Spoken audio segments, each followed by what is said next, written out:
Today, I'm gonna be showing you the most innovative thing that's happened to IRL streaming and the future of motorsport broadcasting.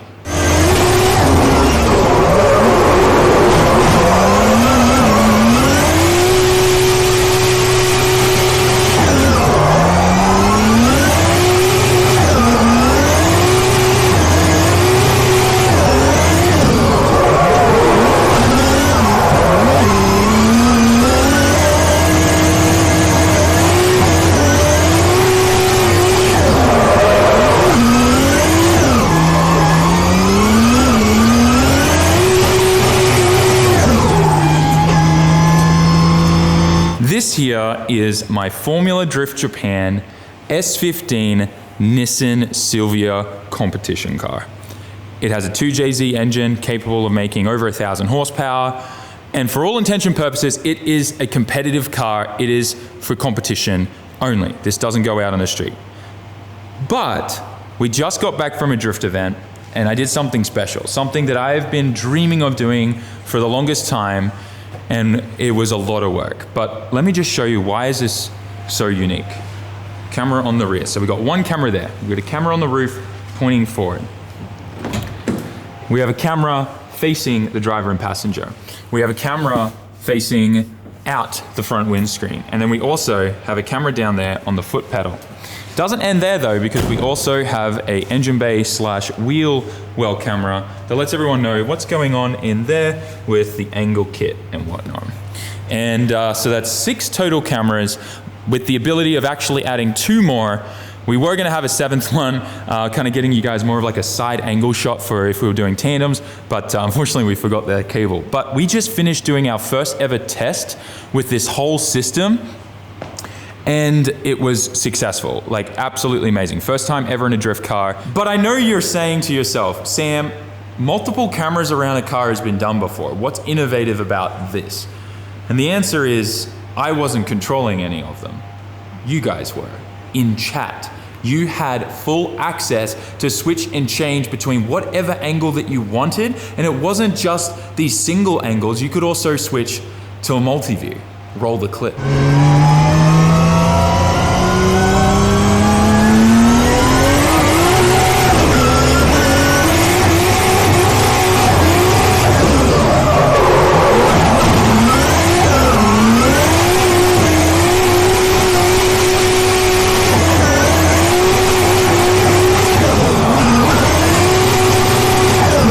So obviously it's the next day, and we've got a bunch of like the tape and stuff we had temporarily holding these cables all removed, so that we can start disassembling everything off the car.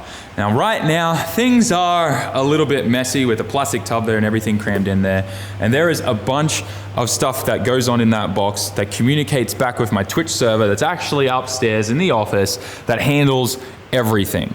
But before we get into any of the details of how we made all of this possible, I need to give you a backstory, and we gotta go back 1 year. I was in my shower doing what you normally do in there, and I find it ironic because generally some of the best ideas, I swear, that I get and other people and friends get are either in the shower or the toilet.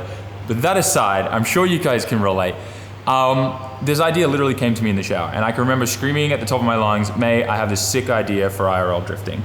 And this whole kind of concept came from something else that I actually worked on another project for a broadcast company here in Japan for F1. And I worked on something called F1 Zone. And this is kind of, I guess, a little bit of what I did in the work that I did there that I got no credit for, but then I was able to apply this to what I love doing in motorsport, which is drifting. And it came together so well. But I would not have been able to do it without the help of others. I'm obviously very, very busy running the YouTube channel, building multiple cars. It's crazy. And as much as I wish I had time to sit down and figure out the code for all this kind of stuff, I hired a developer to get started on the project right away, got the equipment from Blackmagic, who, by the way, have been incredible with helping me out with everything that I need to get done on the back end of that. And then he worked on the software and all that kind of stuff that we needed to be able to control all of the hardware and everything. And things are pretty custom. The goal of this is to patent it and license it when I'm happy with it, but that's in the future. We still have a lot more tests to do and a lot more things that I want to do with it, and let's be #1 for a while, I guess, is what I'm trying to say. That aside, it all kind of happened like that. And after about a year of all of that, we were able to start testing it. But one key thing that I want to show you guys is how we're able to keep the cameras stable and how we're able to not have any issues with flickering or anything like that, even though we're using HDMI, which is more of a consumer-based product. We could have gone the SDI, like professional broadcasting route, but that's crazy money. And to be honest, they just don't have any cameras that are small, compact, and can also do stabilization on the fly. You're gonna see one thing in common with all these cameras is they're the same camera, and they are the Sony Action Cam. And these are pretty much the camera of choice, I guess, when it comes to IRL, because they have 1, a really good mic, 2, really good stabilization, and 3, they're a really small, light form factor and they don't use too much power. But we do have to run these 2 cables here. And this little contraption here is probably the most important thing. But I have a friend here, Mr. Riley. And Riley, I'm not gonna say anything, but tell us about your company here in Japan, what you guys do. Sure. We are a IRL startup company, IRLtools.com. And what's IRL, just quickly for people watching? In real life. So anything that you want to get out of the house, away from a computer, live stream, everything, we can help you do that. If you have ideas that you want to accomplish, if you run into problems. Me and my business partner, I'm more of the hardware and design guy. He is the brilliant developer brain behind the scenes. And yeah, by our powers combined, we make stuff so you don't break stuff. Yeah, and that's literally it. So one of the biggest issues with IRL is obviously we're moving around a bunch, and whether you're just a normal IRL streamer walking around the streets of Tokyo or traveling around the world, you've either got the camera on a selfie stick or you've got it mounted on your shoulder. And that constant moving and stuff like that, cables wear out and all that kind of thing, it's right? Not so much the cables, it's more inside these cameras, they have a USB and a HDMI. Yeah. Normally, these things are just free. Yeah. So they move back. They move around, and the ports break inside the cameras, right?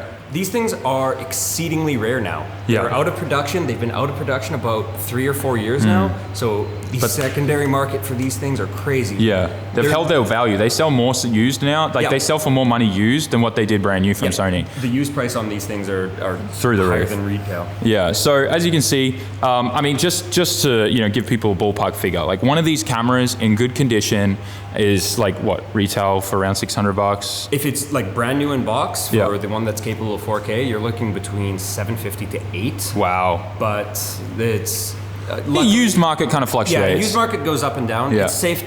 A safe ballpark is to say about $600. Yeah. So you guys are starting to get an idea of the cost of what we've been able to accomplish here pretty quickly when you start talking about pricing. But pretty much, I mean, how does this work? You've got the cables are fixed in here. So if I rip this off, which is some really nice strong magnets, but I could literally like grab the camera like this, swing it around, and that's not going to cut the feed. I've had a lot of people do pretty daring things at the top of buildings by dangling their cameras over or holding it by the cables. There's been people that have been in bike crashes, like physical altercations.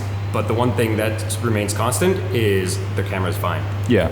So this would, I can't like say this enough, but this literally would not have been possible without these, what are they called? Camera savers. Camera savers for now. Yeah, so this device here that literally locks in the cables in the back, supports the whole thing, even gives you a nice protection ring around the lens to stop it from scratching. The way it's designed is if, for example, for a normal IRL streamer, you're walking around with this thing on your shoulder, you drop it, it'll save the lens. It's not gonna, we got the ring around here that's not gonna break the lens. We also have a different front available that is designed for the OEM Sony lens, which but now is extremely hard to find.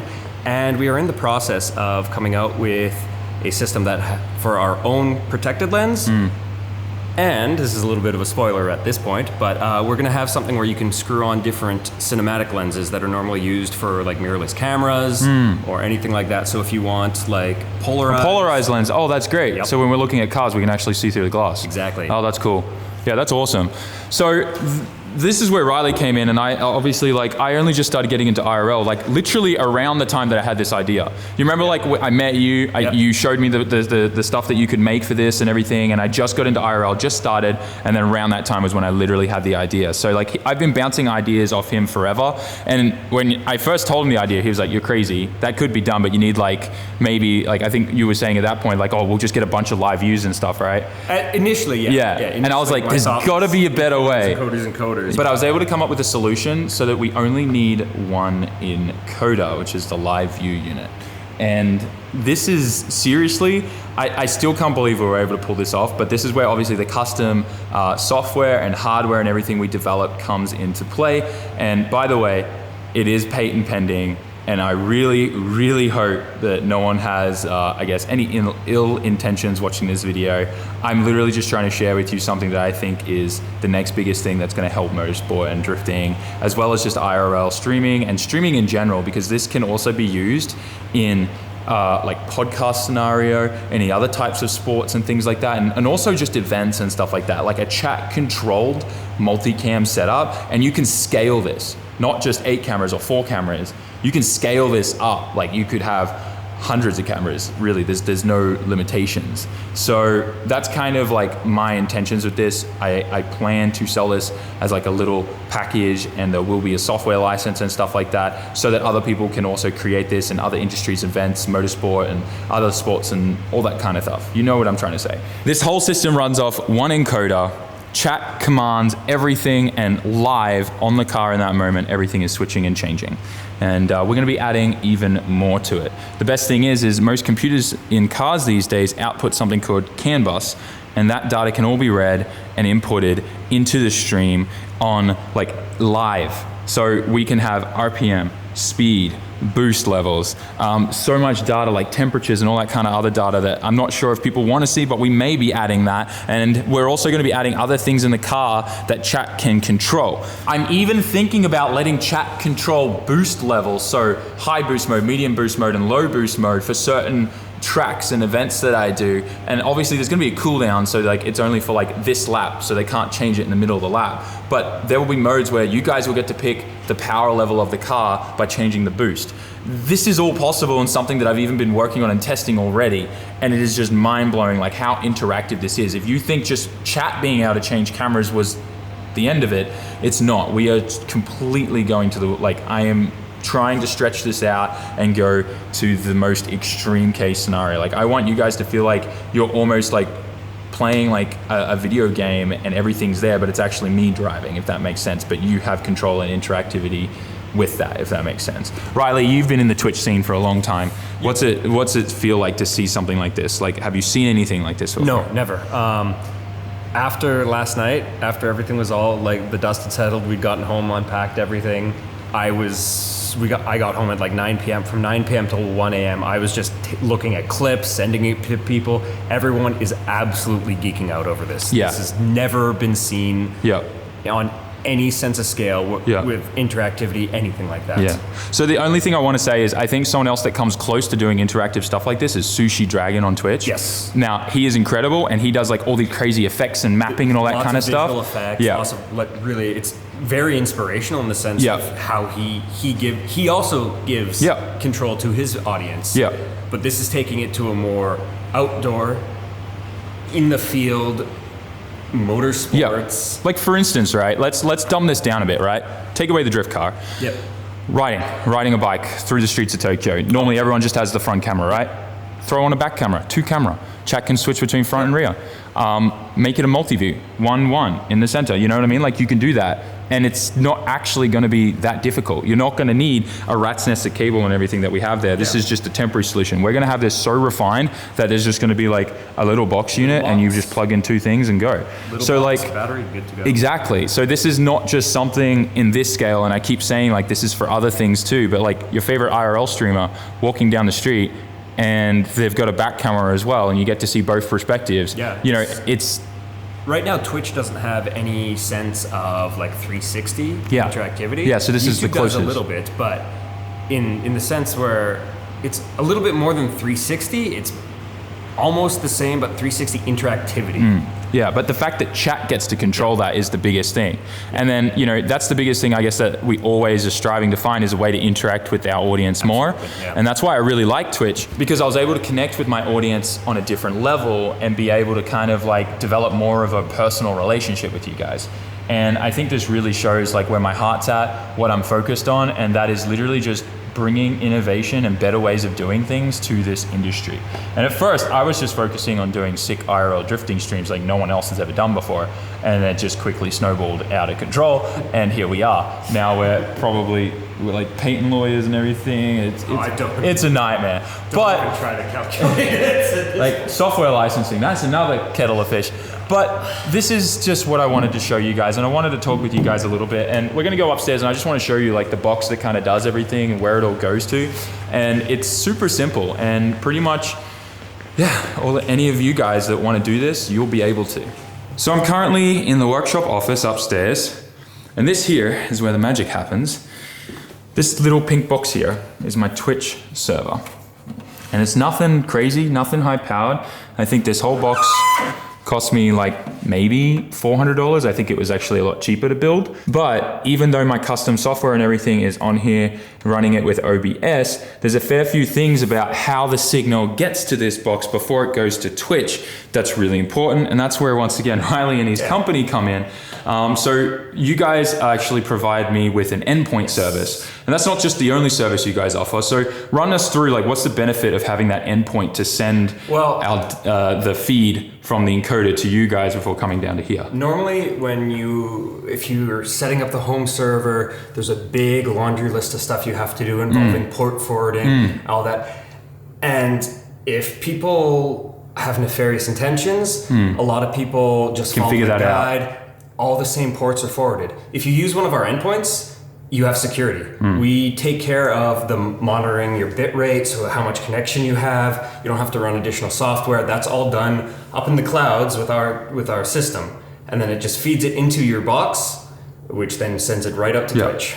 And then this setup, like with just endpoints, would be more for someone of the advanced user like me, right? Someone who kind of knows what they're doing. I have a big IT background, so that's why we did it this way. And because I need to be able to run my software that no one else can have access to right now, because we're still in the development stage and it's top secret. But for a person that doesn't know anything about servers or doesn't know anything about software and all that kind of thing. If you don't have access to like a powerful PC or something that you can dedicate to strictly IRL streaming, we offer cloud hosting as well. So to skip the need to set all that up, what we do is we basically give you a PC that you have remote access to. You set up OBS, we set up everything you need on it. We set up the endpoint, and you can stream directly to the clouds. The clouds send it directly to Twitch, and then easy peasy, everything's controlled through chat. We're eventually going to be developing an app and an interface and everything that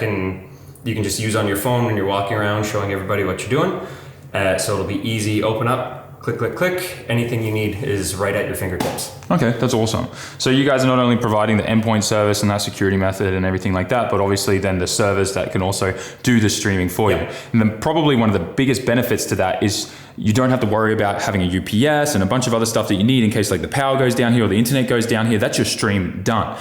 But when it's in the cloud, these things are in data centers with massive backups. The internet never goes down, the power never goes down. But if for some reason your camera gear on you, like your battery runs out or your camera, just stops working or whatever, normally that would mean stream dead, done. You lose everyone who's watching, chat dies and everything. But because of that system that you guys are setting up, we have something where if your camera dies or something like that, it automatically switches to a BRB scene where we can play clips, you can show funny pictures, you can play music, anything you want. It keeps your audience there waiting for you, and it lets them know that there's some problems happen. And a problem can happen just as simple as running out of reception, going through a dead zone and stuff like that with your Sims.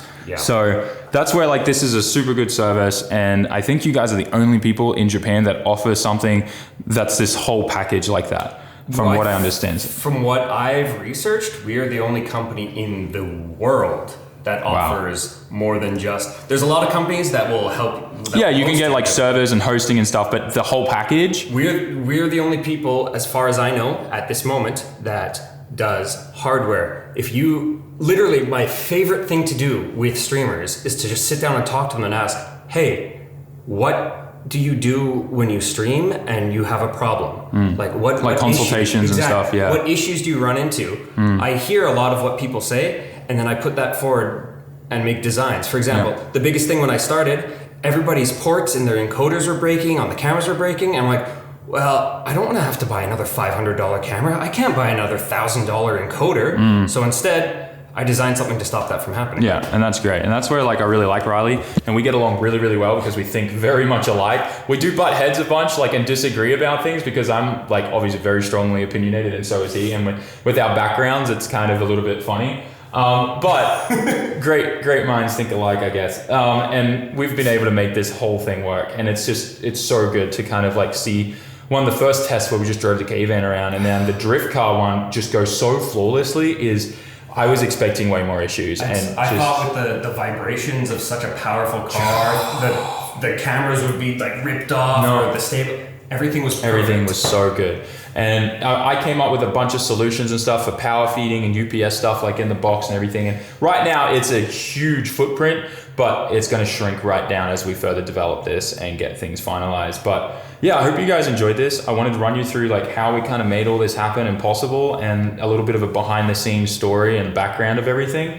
But also I just want to let you know that I want to see my friends do well and succeed just as much as I do. So obviously Riley's just started this business with his business partner. It's something he's super passionate about, and he's helped me tremendously with this project. So if you are interested in getting into live streaming on Twitch, whether that's IRL or just doing stuff at home on your computer, playing games and all that kind of stuff, hit up these guys.